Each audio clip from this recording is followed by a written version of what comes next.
डरना नहीं, जो करना है बस कर डालना है।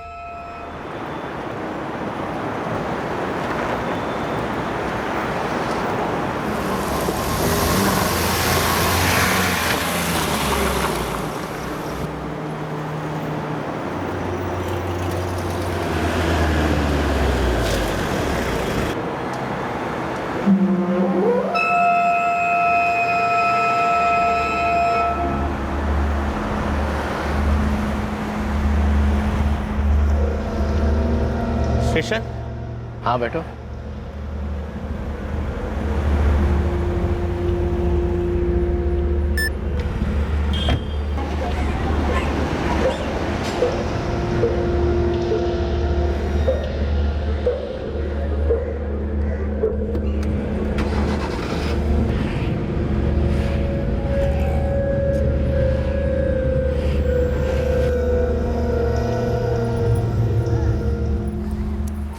सच कहूँ पद्मा,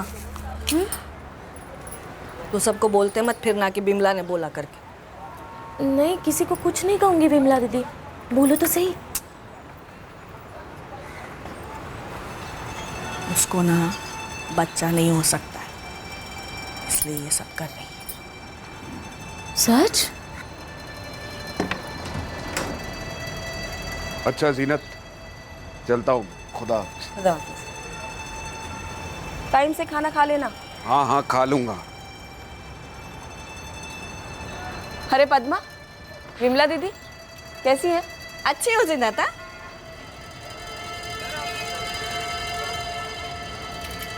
और बताओ ना ठीक से विमला दीदी। और क्या बताओ,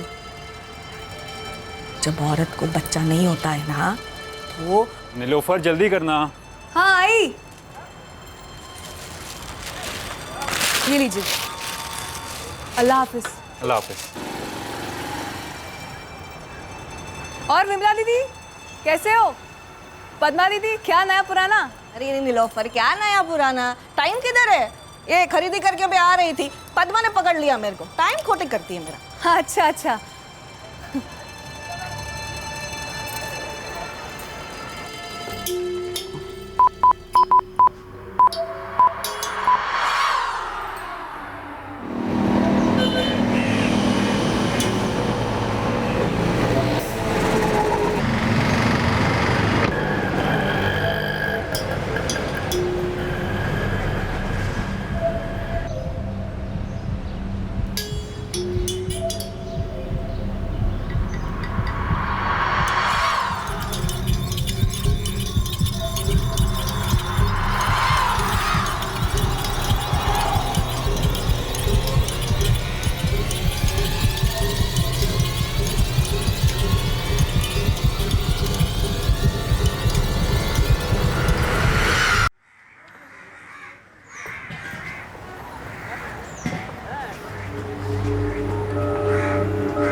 सलीम, ए सलीम।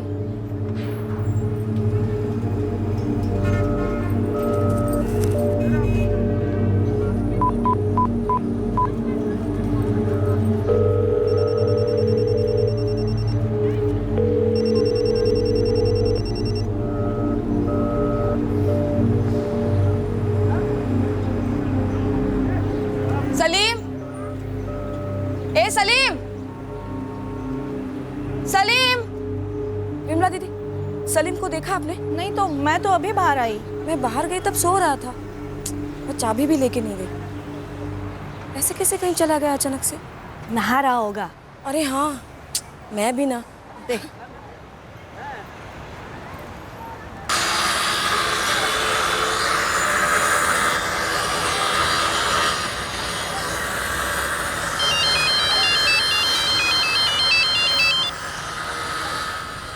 हाँ जीनत बोलो।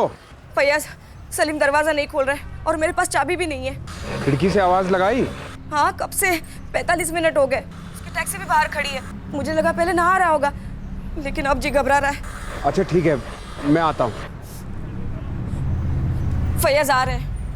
सलीम, सलीम, ए सलीम, सलीम, ए सलीम, सलीम। सलीम, सलीम दरवाजा खोल। सलीम। फैयाज भाई कुछ गड़बड़ लग रही है, दरवाजा तोड़ दें?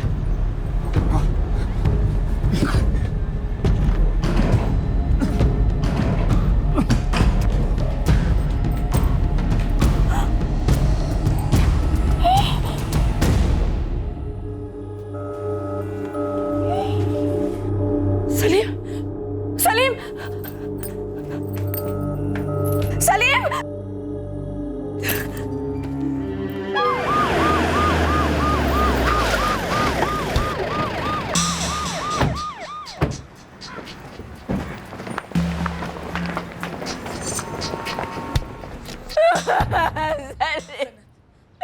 मुझे बात करने दो सलीम से, मुझे बात। दरवाजा अंदर से बंद था मैडम। हम सब ने बाहर से खूब आवाजें लगाई। और खिड़की? वो भी बंदी थी मैडम। जीनत के पास चाबी नहीं थी, फयाज के पास भी नहीं। नहीं थी साहब, इसीलिए तो दरवाजा तोड़ना पड़ा था। साहब मेरा नाम शफीक है, मैं सामने के घर में ही रहता हूँ, पेंटर हूँ। तुमने कुछ देखा नहीं, सुना नहीं, कुछ नहीं? नहीं साहब, मैं तो काम पे जाने के लिए तैयार हो रहा था, कुछ भी सुनाई नहीं दिया। मुझे जीनत ने फ़ोन किया, तब मैंने ही इसे फ़ोन किया था। और फिर मैं आ गया। सब लोग सलीम को पुकार रहे थे, लेकिन वो दरवाज़ा नहीं खोल रहा था। फिर हमने दरवाज़ा तोड़ दिया। दरवाजा सेल्फ लॉकिंग वाला है, अपने आप बंद होने वाला। हमारे पास एक्स्ट्रा चाबी नहीं होती। कभी ज़रूरत ही नहीं पड़ी सर। वो मेरी बीवी जीनत हमेशा घर पे ही होती है। आज नहीं थी। वो बाजार गई थी तरकारी लाने। सलीम ने कल नाइट शिफ्ट टैक्सी चलाई थी। जीनत बता रही थी कि जब वो बाजार के लिए गई तब सलीम अपने कमरे में ही सो रहा था। इकलौता भाई था जीनत का साहब, बिल्कुल बेटे जैसा था उसके लिए।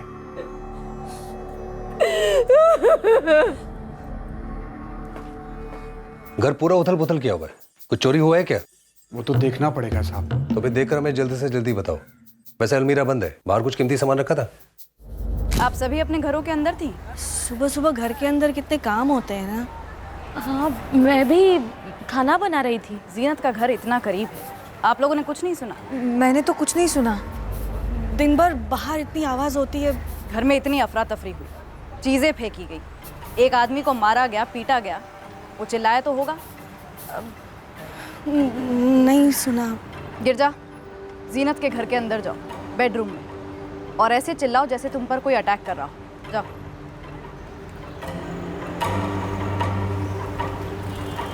ये लॉक टूट चुका है, लेकिन सेल्फ लॉकिंग है, मतलब बाहर से अंदर आने के लिए चाबी की जरूरत होगी। जो न पति फयाज के पास है, न पत्नी जीनत के पास।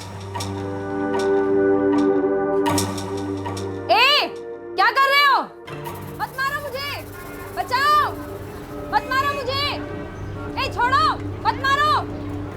अब भी आप लोग यही कहेंगे कि आप लोगों ने कुछ नहीं सुना? यही कहूँगी मैडम, मैंने सच्ची में कुछ नहीं सुना। मैंने तो नहीं सुना।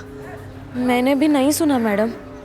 बिल्कुल नहीं मैडम। ऐसा हो ही नहीं सकता कि किसी ने कुछ सुना ना हो। या तो ये लोग झूठ बोल रहे हैं, या क्राइम वैसे नहीं हुआ है जैसे हम लोग अनुमान लगा रहे हैं। सर बाकी मोहल्ले वालों से भी बात की, लेकिन सभी लोग ऐसे पेश आ रहे हैं जैसे वाकई किसी को कुछ मालूम नहीं है। जीनत, सलीम की बहन बात करने की हालत में नहीं है सर। बात करनी होगी उसे। एक वही है जिसने सलीम को आखिरी बार देखा था। सर ये सलीम टैक्सी ड्राइवर है। ऐसा क्या हुआ होगा कि टैक्सी ड्राइवर को दिन दहाड़े उसके घर में घुसकर किसी ने मारा और किसी ने सुना तक नहीं? सर दर्द के मारे या बचाव के लिए चिल्लाए तो जरूर होगा। और आवाज बाहर तक साफ आती है सर। आवाज साफ आती है सुनीता, पर मामला साफ नहीं।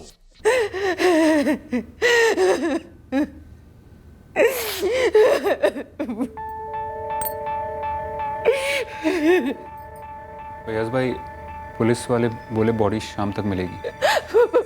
मुझे अभी मिलना है सलीम से, मुझे मिलना है सलीम से। जीनत संभालो अपने आप को, यहाँ कायदे से काम होते हैं, होने दो।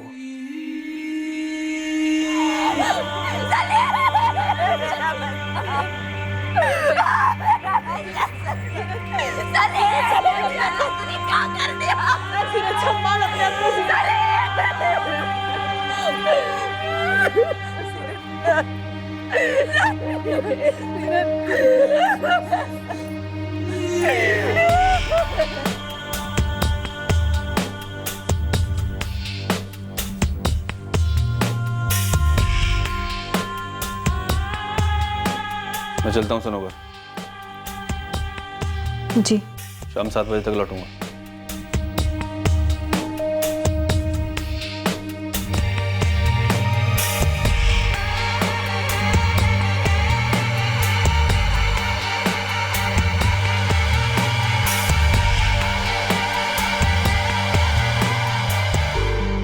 किसी ने कुछ सुना नहीं या फिर किसी ने कुछ कहा नहीं। इस कत्ल के पीछे कुछ धमकियां थी, कुछ चेतावनियां थी और एक अजीब सी जिद भी थी। काफी कुछ था इस कत्ल के पीछे, पर इसके आगे और बहुत कुछ होने जा रहा था।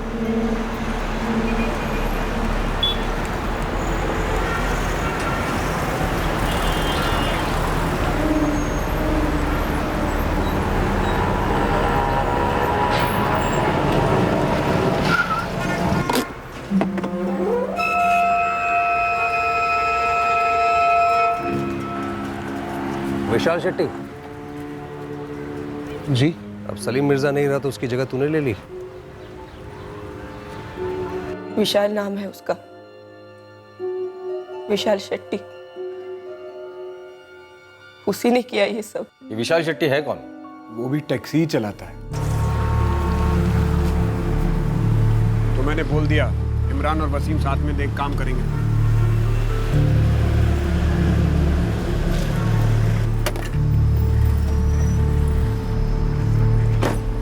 अरे महेश भाई, अपना रोज का डबल सैंडविच है। अमजद भाई, एक मौसमी जूस बनाओ ना।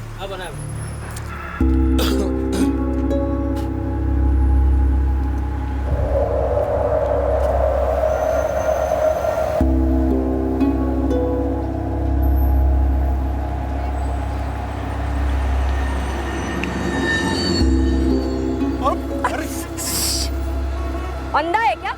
मैं तो इधर से हिला भी नहीं। तो क्या मैं जानबूझकर टकराई तेरे से? हाँ, घर में माँ बहन नहीं है? बदतमीज कहीं का। और देखी नहीं कि चिपकने लगा। अरे कमाल है, आप कुछ भी बोले जा रही हो। ऐसा बिल्कुल नहीं है। तो क्या मैं झूठ बोल रही हूँ? हाँ हाँ, आपने देखा ना भाई साहब, आपने देखा ना इसे? अरे कुछ भी आप। हाँ? जीनत, ये क्या किया तुमने? जानबूझ के उसे टक्कर मारी और उसे ही पिटवाने की तैयारी में थी। और नहीं तो क्या।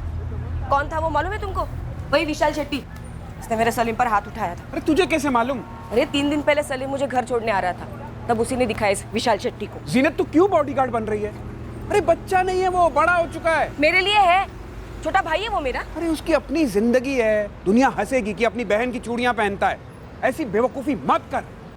हद से ज्यादा खुन्नस थी उस विशाल को सलीम पर। फिर से झगड़ा हुआ था विशाल और सलीम का? फिर से बहुत बार हुआ। विशाल धमकी देता था सलीम को। मैं तो यहीं लगाऊंगा टैक्सी। उखाड़ना है। पहले तूने गांधी रोड पर मेरी जगह ली, मैंने जाने दिया। अभी तू सेम टू सेम इधर कर रहा है। देख, ये जगह मैंने पकड़ रखी है और ये जगह मेरी है। क्यों? नाम लिखा है तेरा, हक है तेरा। ये मैं हक वक की बात नहीं कर रहा हूँ, थोड़ा समझदारी से काम ले। कितने दिन से ये ड्राइविंग लाइन पे? हाँ, ये जुम्मा 2-3 साल से। मैं 8 साल से हूँ, ये 9वां चल रहा है। तो क्या करूं? नाचूं? देख सलीम, इतनी अकड़ मत रख, वरना किसी दिन ना बहुत भारी पड़ेगा। तेरी ये धमकी वमकी से डरता नहीं मैं। यही सीखा ना तूने 9 साल में, धमकी देना, टैक्सी स्टैंड की पार्किंग पे कब्जा करना। अब नहीं चलेगा ये।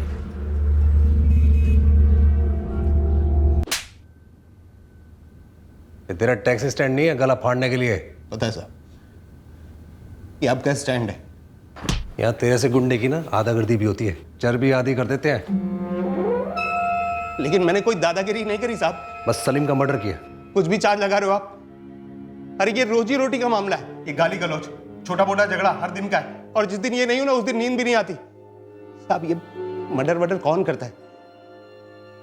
मेरा भी घर बार है। सलीम भी अपने घर पे अकेला था, तो वहां गया और उसको खत्म कर दिया। और वो मेरा वेट कर रहा था, अपने घर का दरवाजा खोलकर आरती लेकर मेरे लिए खड़ा था।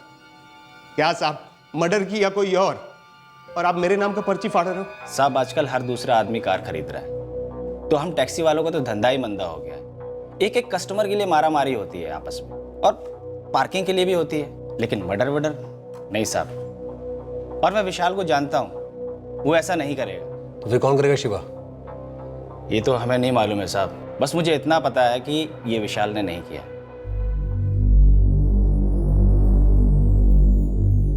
विशाल, ये सब विशाल शेट्टी ने किया है। विशाल शेट्टी ने मारा है मेरे सलीम को।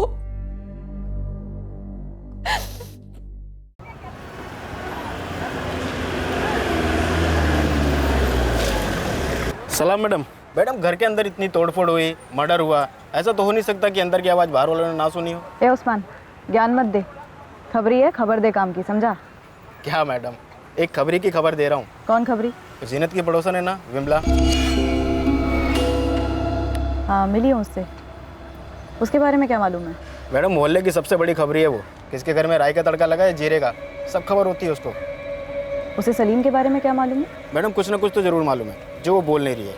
मुंह, नाक और कान तीनों में एंटीना है। सिग्नल कैसे पकड़ना है वो आप देखो। मैं कह रही हूँ ना, मैंने कुछ देखा नहीं, कुछ सुना नहीं, फिर मैं कैसे कह दूं कि मैंने देखा सुना है? आप कह रही हैं कि आपने कुछ देखा नहीं सुना नहीं, पर मैं सूंघ रही हूँ विमला जी कि आप कुछ छुपा रही हैं। अरे मैं कुछ क्यों छुपाऊंगी मैडम? विमला जी, क्या वाकई में कोई आवाज नहीं हुई थी या आपने कुछ सुना नहीं? या आवाज हुई थी, आपने सुना, पर आप बोल नहीं रही है? ये मैडम भी यही पूछ रही है, आप भी यही पूछ रहे हो। मेरी बात पे यकीन क्यों नहीं कर रहे हैं आप? क्योंकि हमें लगता है आप झूठ बोल रही है। बाकी सारी बातें काफी करती है, मोहल्ले की सारी खबरें रहती है आपके पास, फिर झूठ क्यों? देखिए साहब, टाइम पास के लिए ना गपशप करना एक बात है, यहाँ तो बेचारी जीनत के भाई का कत्ल हुआ है। वही तो विमला जी, फिर झूठ क्यों? क्या आप भी साहब जी, आप मेरे पीछे पड़े क्योंकि मैं जीनत के सामने रहती हूँ, तो वो पद्मा भी तो है, वो भी तो वहीं रहती है, और नीलोफर और शफीक का घर भी तो जीनत के घर के सामने। उन्होंने कुछ सुना नहीं ना, तो मैं अलग से कैसे कुछ सुन सकती हूँ? सर, कहीं ऐसा तो नहीं कि वाकई में किसी ने कुछ नहीं सुना, क्योंकि ऐसी आवाज उस घर से निकली ही नहीं। मतलब कत्ल घर पर नहीं कहीं और हुआ, और तब नहीं हुआ जब हमें बताया जा रहा है।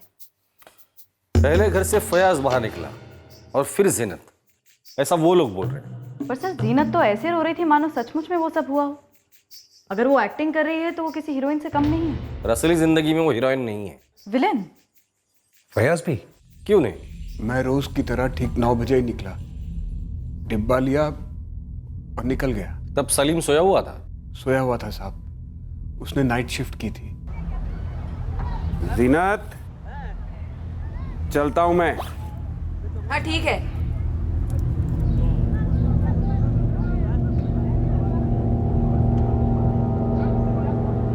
जब तुम बाजार गई थी तब भी सलीम सोया हुआ था?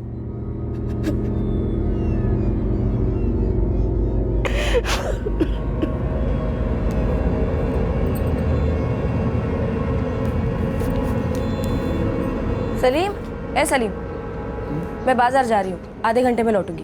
ठीक है। आप आज गाड़ी नहीं निकालेगा? निकालूंगा ना। फिर थोड़ी देर सो लेता हूँ, फिर निकालूंगा। आप लौट के आओगे तब तक उठ जाऊंगा। अच्छा ठीक है।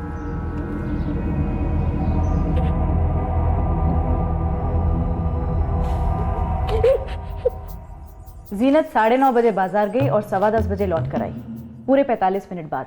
लाश पोस्टमार्टम टेबल पर 1 बजे पहुंची और पोस्टमार्टम रिपोर्ट के हिसाब से कत्ल 3 या 4 घंटे पहले हुआ है, मतलब 9 और 10 के बीच। सर, जीनत और फयाज के स्टेटमेंट के हिसाब से मर्डर 9:30 और 10:15 के बीच में हुआ होगा, क्योंकि उसके घर पे कोई नहीं था। और सर, मोहल्ले में किसी ने चू तक नहीं सुनी, किसी का साया तक नहीं देखा। सर, ये विशाल शेट्टी को मैंने बहुत तोड़ा, लेकिन इसके अंदर से कुछ निकला नहीं। इसके फोन रिकॉर्ड्स भी क्लीन है, शायद इनोसेंट है। बाकी लोगों के रिकॉर्ड्स? जीनत, फयाज, सलीम सब क्लीन। घर के अंदर मर्डर करने के लिए किसी को फोन करने की क्या जरूरत है? राव, तीनों की हिस्ट्री निकालो। जीनत, फयाज और सलीम। सुनीता, एक और फैमिली इनके सामने रहती है ना? शफीक और नीलोफर। छोल घर के अंदर ही कहीं तो है।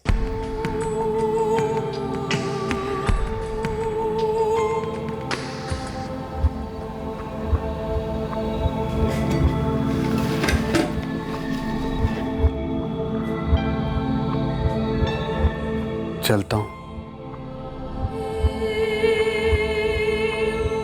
ज्यादा सोचो मत, आराम करो।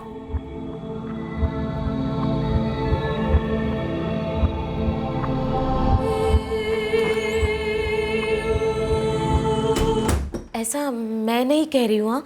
वो विमला दीदी ने बताया मुझे। और क्या बताया विमला ने पद्मा? और कुछ खास नहीं मैडम, वैसे मैंने ही उनसे पूछा था कि जीनत और फैयाज के बच्चे नहीं है क्या, तो उन्होंने बोला कि कुछ प्रॉब्लम है जीनत के साथ, इसलिए वो बच्चे नहीं कर पाए। ऐसा जीनत ने विमला को बताया? बताया होगा मैडम, क्योंकि वो बरसों से एक दूसरे को जानते हैं। और ये सलीम सालों से वहीं रहता था अपनी बहन जीनत और जीजा फैयाज के साथ? सर, जब ये जीनत और सलीम के माँ बाप चल बसे तब ये 16 साल की थी और सलीम 8 साल का था। तब से जीनत ने इसको अपने बेटे की तरह पाली है। जब इसकी शादी हो गई तो इसको भी पार्सल लेके गए अपने साथ, शारदा नगर से यहाँ कुंती नगर में। ये फयाज कैसा बंदा है? दिखता तो अच्छा ही है, लेकिन शारदा नगर में जीनत का खुद का घर है जो अब भी भाड़े पे है, जिसकी कीमत मार्केट में आज 30 से 40 लाख होगी सर। अब काम की बात कर रहा है गोविंद तू? एंगल जम रहा है सर जी इस घर को लेकर। लगता है घरेलू बात हो सकती है। मैडम, घरेलू मामले तो घर वाले ही जानते हैं ना, हम तो सिर्फ पड़ोसी हैं। लेकिन हमने तो सुना है कि तुम और तुम्हारी पत्नी नीलोफर सिर्फ पड़ोसी नहीं, अच्छे दोस्त हैं उनके, सुख दुख वाली दोस्ती। हाँ मैडम, मानता हूँ। जब हम नए नए इस मोहल्ले में आए थे तब उन्होंने काफ़ी मदद की थी हमारी। अच्छी दोस्ती है, आना जाना है। अब 1-1.5 साल पहले की बात है, नीलोफर का एक्सीडेंट हुआ था, तब खाना जीनत भाभी ही भेजती थी। विमला दीदी ने भी काफ़ी मदद की थी।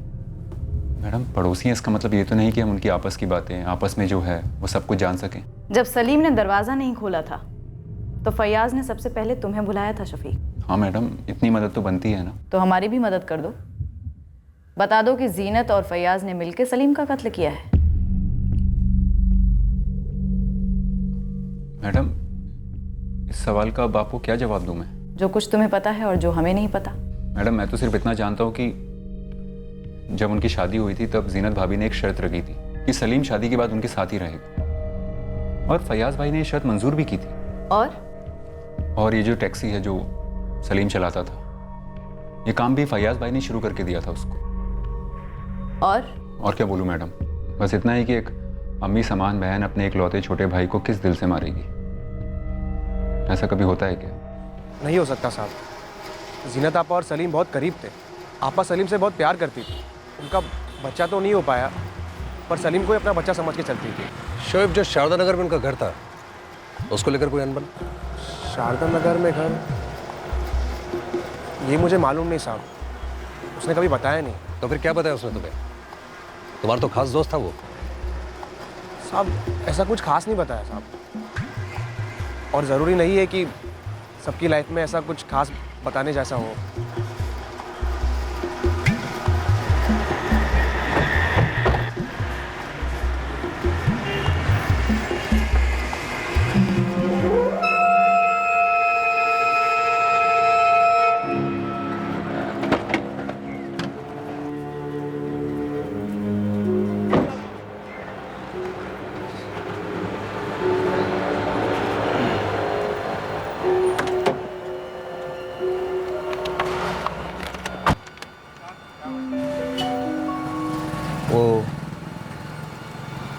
हसन शेख याद है तुझे? हाँ, क्या हुआ उसको?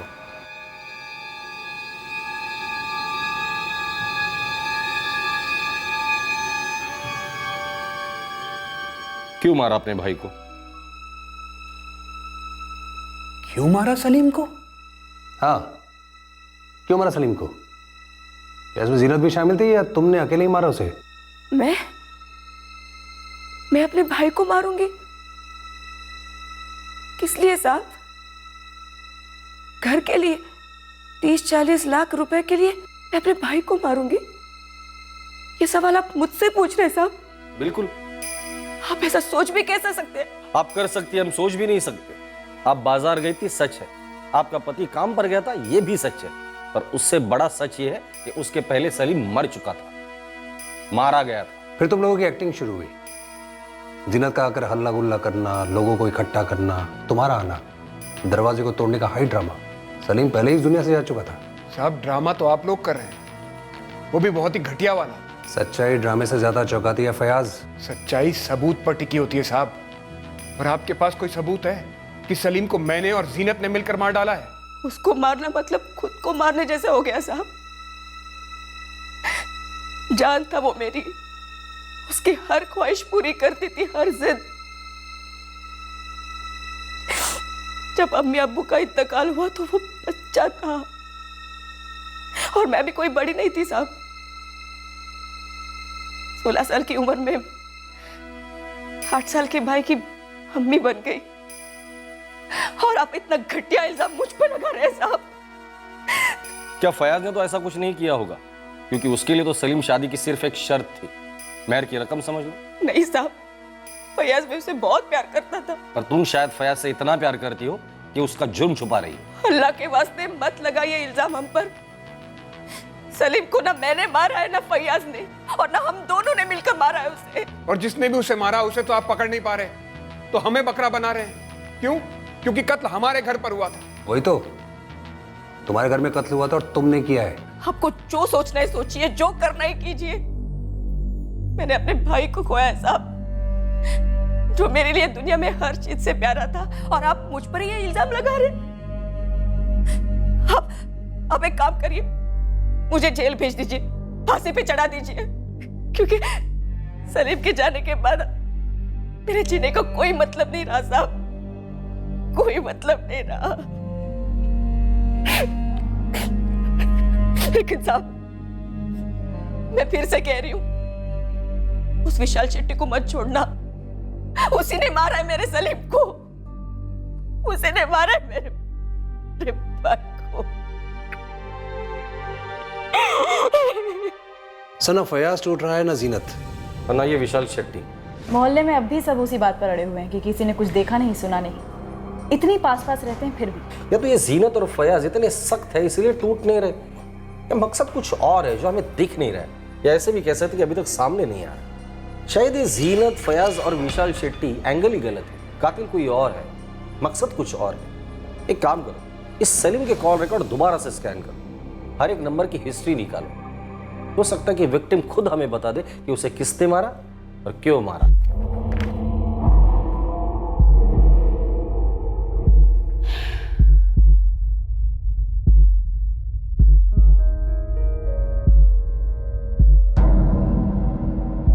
सर यहाँ कुछ भी तो नहीं है शक करने जैसा।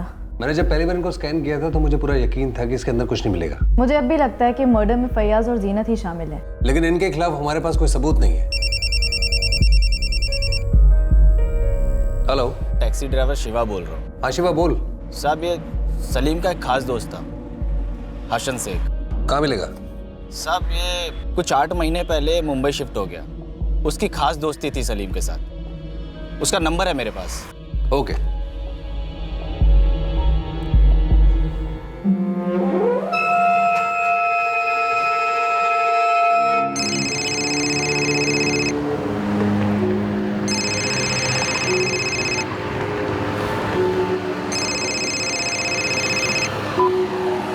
हेलो, हसन शेख।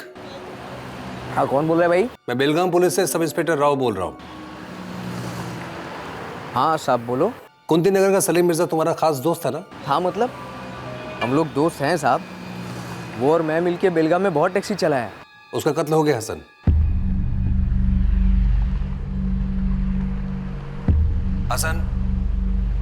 हसन शेख।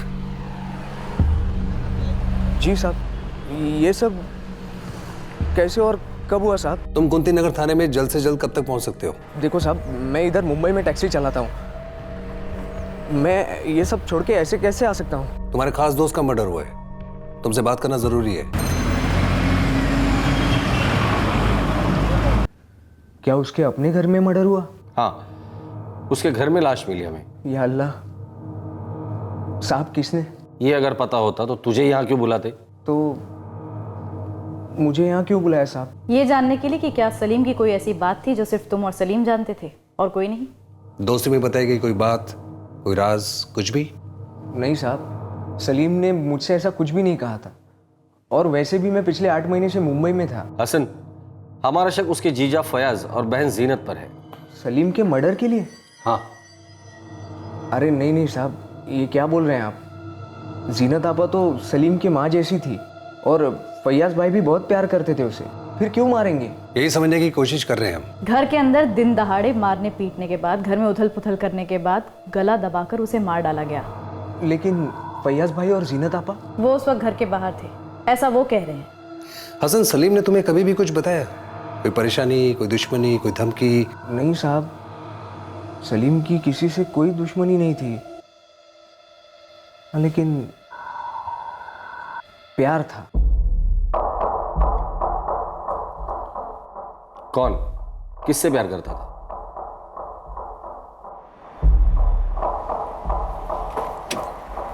और सलीम मियाँ, क्या हाल है? कमाल है यार, ये आजकल किसके ख्यालों में खोया रहता है तू? कुछ नहीं, बस ऐसे ही। देख, सच बता, कल दोपहर को मैंने देखा था तुझे। तेरी गाड़ी पार्क थी वहाँ एमजे पार्क के बाहर। तू शायद अंदर था। किसके साथ था? हाँ? है कोई, बहुत प्यार करता हूँ उससे। अच्छा ठीक है, चल नाम तो बता दे, कौन है? आता हूँ।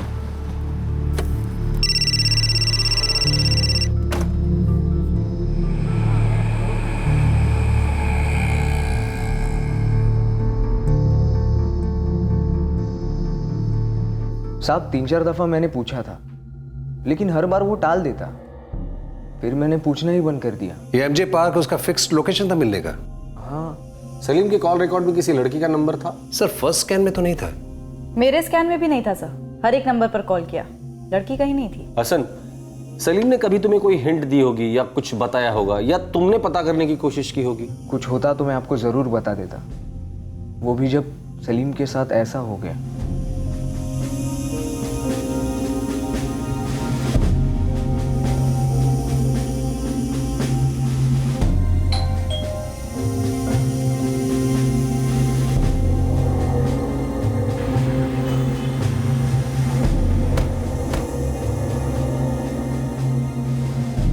लड़की?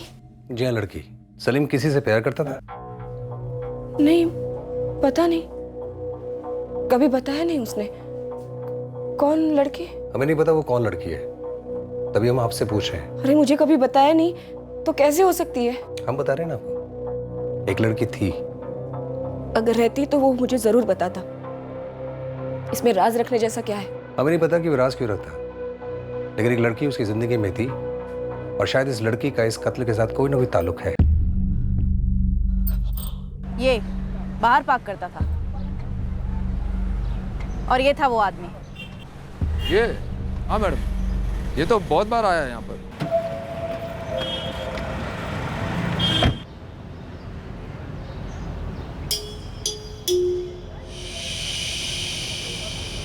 मैडम, दोपहर के वक्त पे पार्क जोड़ों से भर जाता है, हर किस्म हर उम्र के। आप तो जानते ही हैं मैडम। तो ये भी किसी लड़की के साथ आता था? हाँ मैडम। कौन थी वो लड़की? वो तो नहीं जानता मैडम।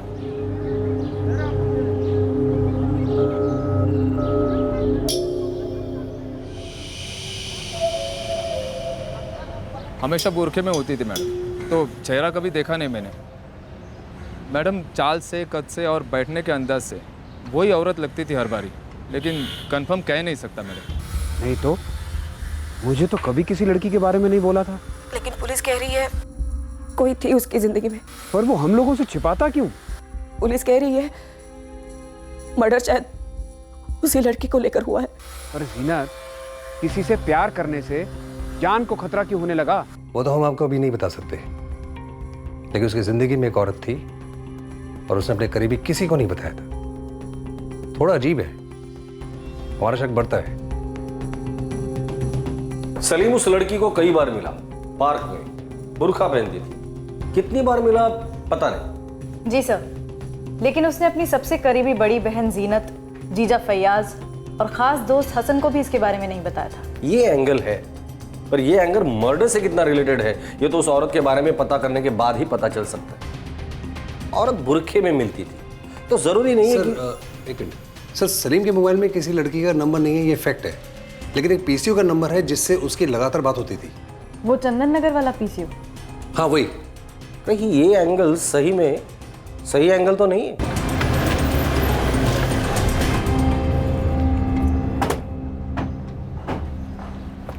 सलाम सर। राशिद अबरार? हाँ सर।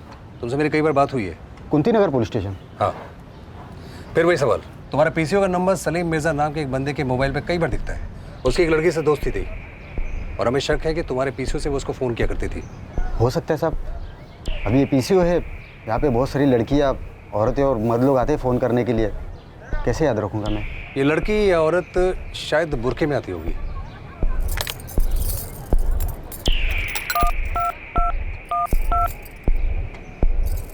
अब बुरखे में तो बहुत सारी लड़कियाँ औरतें आती हैं मालिक।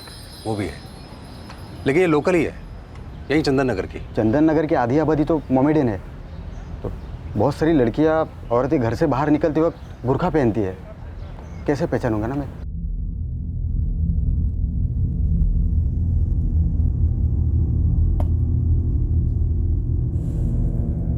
पुलिस बोल रही है चंदन नगर की कोई लड़की हो सकती है।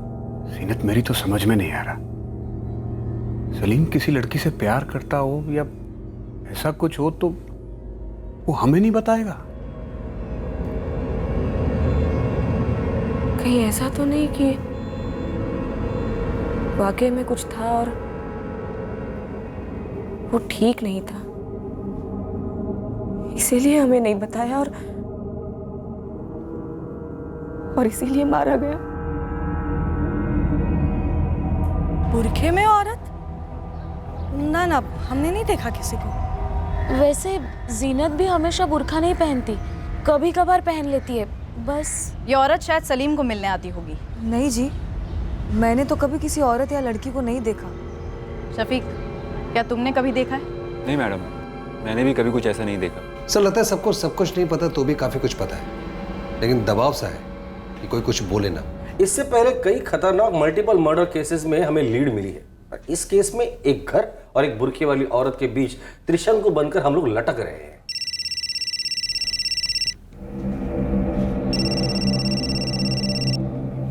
बोलिए विमला जी। मैडम, आप कह रही थी ना कोई चंदन नगर की औरत थी?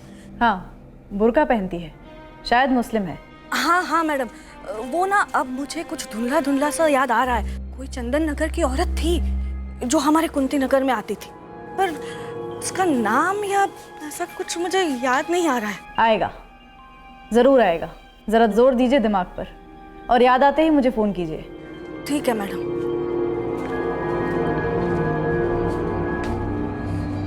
विमला जी को जितनी जल्दी याद आएगा ये केस उतनी जल्दी आगे बढ़ेगा। बस उम्मीद करते हैं विमला जी को जल्दी याद आ जाए।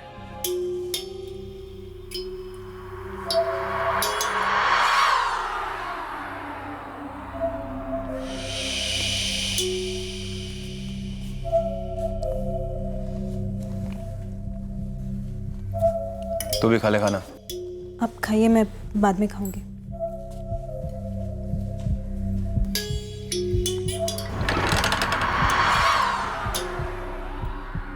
डरना नहीं, जो करना है बस कर डालना है।